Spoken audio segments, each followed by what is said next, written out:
بسم الله بها بديت باسم الكريم. الوصفات اليوم الخاصة نبداو التقديم. وصفة قوية مؤثرة تحتاج علم وعلم، هي صوص شامبينيون، هي سر المطاعم. اليوم جيت نعطيكم من سرها أسرار اللي كيعطيونا صوص البنة والإبهار. غير مقادير قليلة مع مليحة وبزار وشوية د الحلاوة باش نشدو العبار.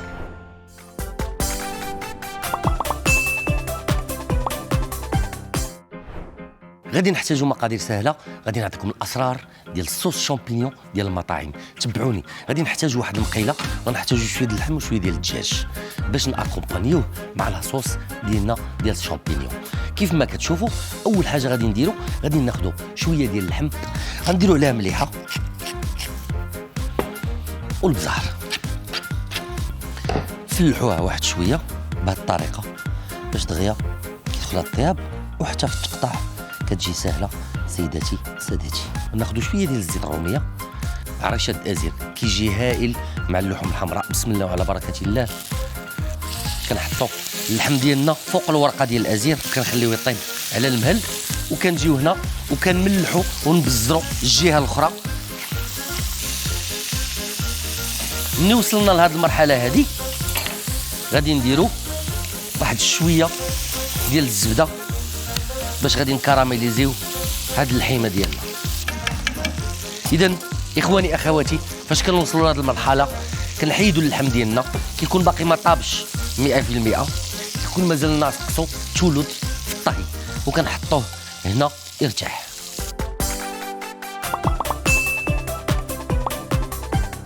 باش نديروا البنيه التحتيه ديال لاصوص اخواني اخواتي، غادي ناخذوا البصل الابيض يكون مقطع طريفات صغيورين. غادي ناخذوا واحد الكميه متواضعه ونخليوها تمرق في هاد الليدان. الا كانوا لي شامبينيون صغيورين ممكن نحطوهم ديريكتومون في المقيله ديالنا، الا كانوا كبار ممكن نقسموهم على جوج. وغادي نخليو واحد شويه هنايا، واحد الوصفه، واحد الشهوه غادي نوريها لكم. من بعد ما درنا لي شامبينيون غادي نزيدو شويه في البوطه، وغادي نديرو الملحه ديالنا والبزار،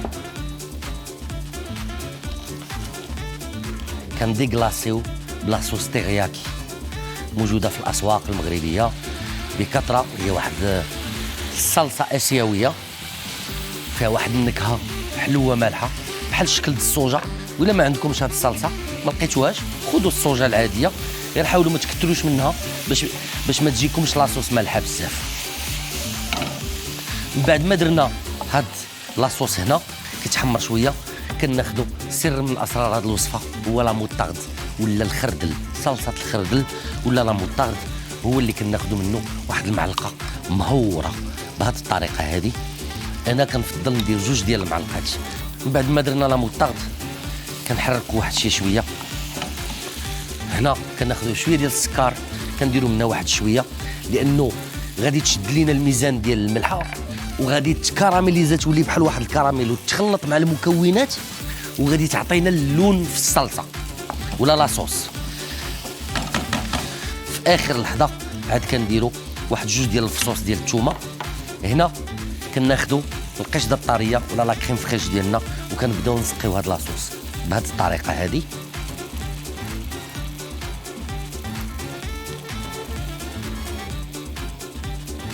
بعد ما تعلكت لينا لاصوص ديالنا غادي نزيدوا عليها اخر مكون اللي هو المعدنوس فري.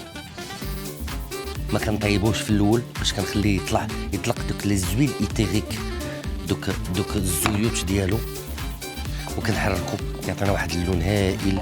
من بعد ما ارتاحت لينا اللحيمه وطلقات عظامها غادي نشدوها وندخلوها لهاد لاصوص، نغطسوها تكمل طيابها.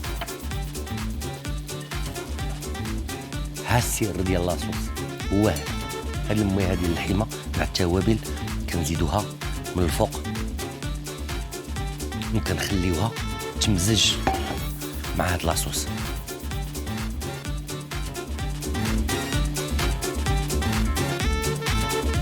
كما شفتوا من بعد ما تحمرات لاصوص ديالنا غادي نطفيو عليها البوطه ونخليو شويه الصهد يرجع عليه، وغادي نقدروا نقدموها بالصحه والراحه. بقاو معايا.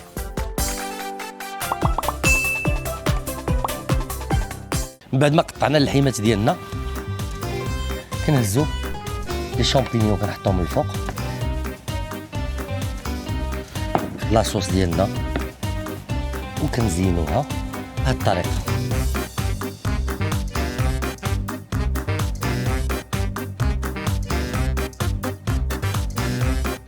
ايوا سيادنا بالصحه فطوركم. كان معاكم الشيف سيمو كيف القاعده. تسناونا في احلى رمضان وشهيوات جديده.